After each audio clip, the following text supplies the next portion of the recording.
Hello friends, स्वागत है आपका काइट्स कोचिंग क्लासेस के इस सेशन में, जिसमें हम आपके बीच में लेके आ रहे हैं मैथ की क्लास जो जरूरी है एचटी पुलिस, पटवारी, एसएससी, जीडी, एमटीएस और बैंकिंग के लिए। आशा करता हूं आपको हमारे द्वारा दिए जा रहे वीडियो कुछ ना कुछ आपको समझ आ रहे होंगे। अगर आपको वीडियो अच्छा लगे तो चैनल को शेयर करें, सब्सक्राइब करें, लाइक करें, कमेंट करें और बेल आइकन जरूर प्रेस करें ताकि आने वाले हर वीडियो का अपडेट आप तक पहुंच सके।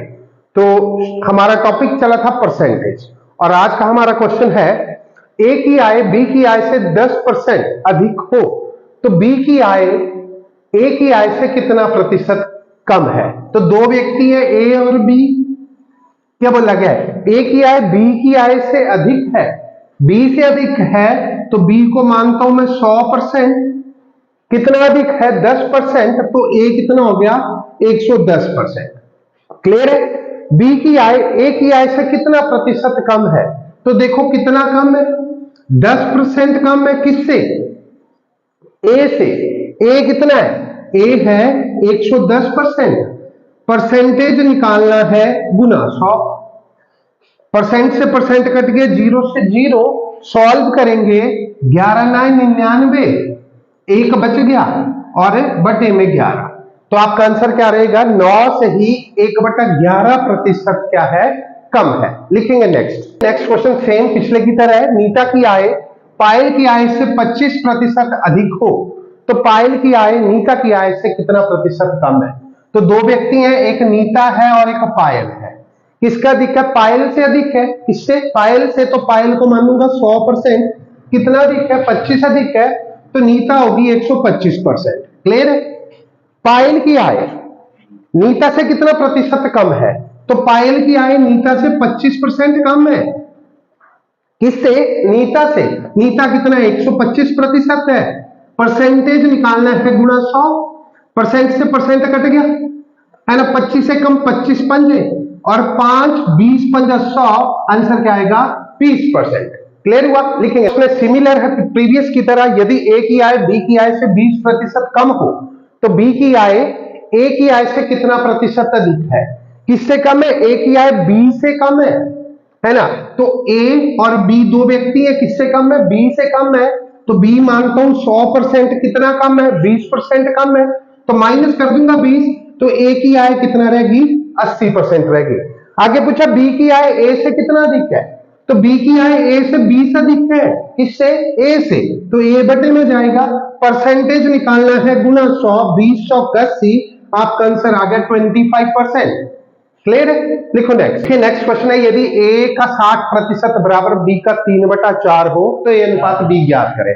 देखो कैसे करेंगे। ए का मतलब गुना 60 वैसे लिखा, परसेंट हटाया बटा 100, बराबर बी का मतलब गुना 3/4।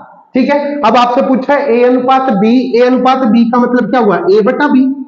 तो इसको ए बटा बी की फॉर्म में लेके आना है, तो क्या करूंगा? ए के बटे बी ले आऊंगा, ए बटा बी। दूसरी तरफ क्या था? 3/4 था। अब ये अकेला करना है तो ये वैल्यू मेरे को इस तरफ लेके जानी होगी, तो क्रॉस करूंगा, तो गुना 100 बटे 60। कर लो सॉल्व। 0 से 0, 2 दूनी 4 और 2 पंजे 10, 3 एकम 3 दूनी 6। आपका आंसर क्या आ गया? 5/4 मीन्स 5:4। क्लियर है? लिखो। देखिए अब नेक्स्ट क्वेश्चन है कि 740 का 35% एक संख्या से 34 अधिक है, इस संख्या का 2/5 कितना होगा? देखो क्या बोला? एक संख्या से 34 अधिक है क्या? 740 का 35%, तो मैं निकालता हूं 740 का 35% हटाया बटा 100। ये जो है क्या है? एक संख्या से 34 अधिक है। मेरे को नहीं पता, अगर मेरे पास संख्या x है उसमें अगर 34 जोड़ देता हूं तो मेरे को यही मिला, संख्या से 34 अधिक, ये वाली वैल्यू। अब इसको सॉल्व करेंगे तो क्या करेंगे? 0 से 0, 7 5 35, 5 दून 10। कर लो सॉल्व। 37 दून 74, 7 7 49, 21 4 25। और दूसरी तरफ क्या था? x प्लस 34, 34 इस तरफ आएंगे, माइनस कर दो 34, तो कर लो -34। कितना आ गया? 5 2 और 2। क्लियर है? ये किसकी वैल्यू होगी? x का मान हो गया, मतलब संख्या निकल गई। आपसे पूछा गया था इस संख्या का 2/5 ज्ञात करें, तो 2/5 संख्या क्या निकली? 225 का 2/5 करेंगे सॉल्व। 5 चौक 20, 2 बचे बने 25, 5 5 25, कितना आ गया 45 दूना 90। ये है आपका आंसर। क्लियर है? लिखो नेक्स्ट। नेक्स्ट क्वेश्चन है, किसी वस्तु की 10% तथा 10% की दो क्रमवार वृद्धियां किस एक मात्र मूल्य वृद्धि के समतुल्य है। क्लियर है? बोला गया, समझेंगे। पहले सपोज कर लो आपकी वस्तु कितने की थी, 100 की थी। पहले क्या बोला गया, 10% की वृद्धि हुई, तो 100 का 10% कितना हो गया, 10 हो गया, है ना। तो संख्या कितनी बन गई, 110 बन गई। अब उसके बाद दोबारा 10% की वृद्धि हुई, तो 10% की वृद्धि किसके ऊपर हुई, 10 के ऊपर, 110 के ऊपर। ठीक है, तो 110 का 10% कितना हुआ, 11, तो कितना बन गया, 121। ठीक है, शुरुआत में 100% था, अंत में कितना हो गया, 121। कितने परसेंट की वृद्धि हुई, 21% की। देखो, जब इस तरह का क्वेश्चन आएगा तो आपको फॉलो करना है ओल्ड और न्यू। ओल्ड में शुरुआती वैल्यू, कोई भी संख्या शुरुआत में 100% होगी तो 100%। अब क्या बोला गया, पहली वृद्धि हुई 10% की, तो 100 पे 10 की वृद्धि कर दी, तो 110%। परसेंट लगाने की जरूरत नहीं है, समझेंगे। ठीक है, उसके बाद ये 110 दोबारा से 100 बन गया, तो इसको लिखूंगा मैं 100, और इस पे दोबारा 10% की वृद्धि हुई, तो लिखता हूं मैं 110। कुछ नहीं करना आपको, इस जीरो से ये जीरो खत्म करनी है, इस जीरो से ये जीरो खत्म करनी है, दोनों को मल्टीप्लाई करेंगे तो ओरिजिनल वैल्यू 100% बनी, ओल्ड वैल्यू जो थी, और नई वैल्यू कितनी होगी, 121%। देखो सामने दिख रहा है कितने प्रतिशत का इंक्रीमेंट हुआ, 21% का। तो आपका आंसर आएगा किस एकमात्र मूल्य वृद्धि के समतुल्य है, तो आपका आंसर क्या रहेगा, 21%। क्लियर है? देखिए अब क्वेश्चन थोड़ा सा चेंज है। किसी वस्तु के मूल्य में पहले 10% की वृद्धि और बाद में 20% की वृद्धि की गई, तो अंतिम बढ़ा हुआ मूल्य 33 है। प्रारंभिक मूल्य क्या होगा। देखो वृद्धि वाला क्वेश्चन है, तो वो ही करेंगे हम ओल्ड और न्यू। शुरुआत में 100%, कितना बढ़ा 10%, तो 110 हो गया। 110 को दोबारा से मैं 100 मानता हूं, कितना बढ़ा दोबारा से 20, तो 120 हो गया। क्लियर है? जीरो से जीरो कट गई, जीरो से जीरो कट गई। ओरिजिनल वैल्यू कितनी है, 100% है, और बढ़ी हुई वैल्यू कितनी होगी, 12 गुना 11 कर लो, कितना आ गया 132। ठीक है, 32% का इंक्रीमेंट हुआ। अब क्वेश्चन में क्या बोला गया, अंतिम बढ़ा हुआ मूल्य 33 है।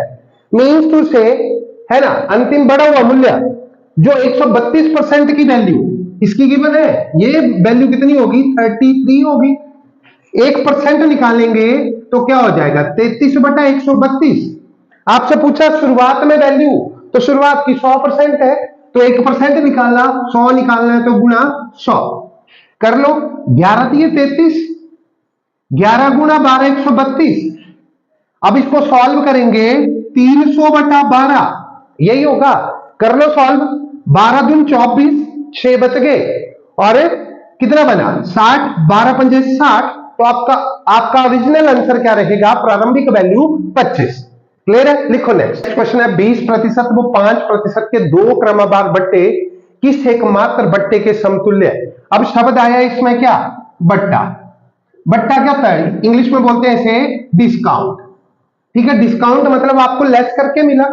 तो बोला पहले कितना मिला, 20% लेस हुआ, उसके बाद 5% लेस हुआ। क्लियर है? तो शुरुआत में वैल्यू 100% थी, करेंगे कैसे, ओल्ड और न्यू से ही। शुरुआत में वैल्यू 100% थी, कितना कम हुआ, बट्टा मीन्स डिस्काउंट दिया, कितना दिया 20% का। इट मीन्स आपसे 80% के पैसे लिए। अब ये 80% को 100% बोल लूंगा मैं, क्योंकि अगला जो डिस्काउंट मिलेगा इसी 80 पे मिलेगा। तो 100% बोला इसे, और कितना डिस्काउंट दिया 5 का, तो बन गया 95%। देखो मैंने क्या बोला, जीरो से जीरो उड़ा दो, अब नीचे जीरो नहीं है, तो कंफ्यूज नहीं होंगे, डायरेक्ट मल्टीप्लाई कर दो। ये क्या आ गया 1000, इसको मल्टीप्लाई करेंगे तो कितना आ गया 8 5 40, 8 9 72 4 76। ठीक है, अब यहां पे जीरो से जीरो उड़ रही है आपकी, तो इस जीरो को यहां उड़ा दो, तो ओरिजिनल वैल्यू 100% और डिस्काउंट के बाद वैल्यू कितनी होगी 76। कितने प्रतिशत का डिस्काउंट हुआ, 24% का। क्लियर है? देखिए नेक्स्ट क्वेश्चन है, यदि किसी संख्या में 20% की वृद्धि हो जाए तथा परिणामी संख्या में पुनः 20% की वृद्धि हो जाए, तो कुल कितने प्रतिशत की वृद्धि होगी। सेम क्वेश्चन कैसे सॉल्व करेंगे, ओल्ड न्यू से। शुरुआत में बोला वैल्यू 100% थी, कितने की वृद्धि हुई 20 की, तो संख्या कितनी बन गई 120%। अब बोला इस संख्या में जो 120 बनी उसमें पुनः 20 की वृद्धि हो जाए, है ना। तो इसे 120 को क्या मानता हूं मैं, 100 मानता हूं, और 100 के ऊपर कितने की वृद्धि करवा रहा हूं, ठीक है 20 की। कर लो सॉल्व, 0 से 0, 0 से 0, ओरिजिनल वैल्यू कितनी होगी 100%, और बढ़ के वैल्यू कितनी आ गई 144%। कितना इंक्रीमेंट हुआ 44% का। तो ओवरऑल कितनी कुल वृद्धि कितनी हुई 44%। क्लियर है, लिखो नेक्स्ट क्वेश्चन है। ए की आय में 10% कमी कर दी गई, पूर्व स्तर पर लाने हेतु उसमें कितने प्रतिशत की कमी करनी, वृद्धि करनी होगी। क्लियर है, समझेंगे पहले। बोला 100 रुपए था वस्तु का रेट, क्या किया कमी कर दी गई, तो वस्तु का रेट कितना बन गया 90 बन गया। अब पूर्व स्तर पर लाना है ना, तो कितने प्रतिशत की वृद्धि करनी होगी। देखो 90 से 100 बनाना है, आपको 10 बढ़ाना होगा विद रिस्पेक्ट टू किसके 90 के, क्योंकि नई वैल्यू ये बनी थी, इसके ऊपर इंक्रीमेंट होना था, तो बटा 90 परसेंटेज निकालना गुना 100। तो आपका आंसर क्या आ गया 11,999, 11 से ही 1/9%। क्लियर है। इसी के साथ जो भी ऑनलाइन देखते हैं, हमारा चैनल देखते हैं, फॉलो करते हैं, उनसे यही निवेदन रहेगा कि अगर आपको वीडियो अच्छा लगता है तो चैनल को सब्सक्राइब करें, वीडियो को शेयर करें, लाइक करें, कमेंट करें और बेल आइकन जरूर प्रेस करें ताकि आने वाले हर वीडियो का अपडेट आप तक पहुंच सके। धन्यवाद।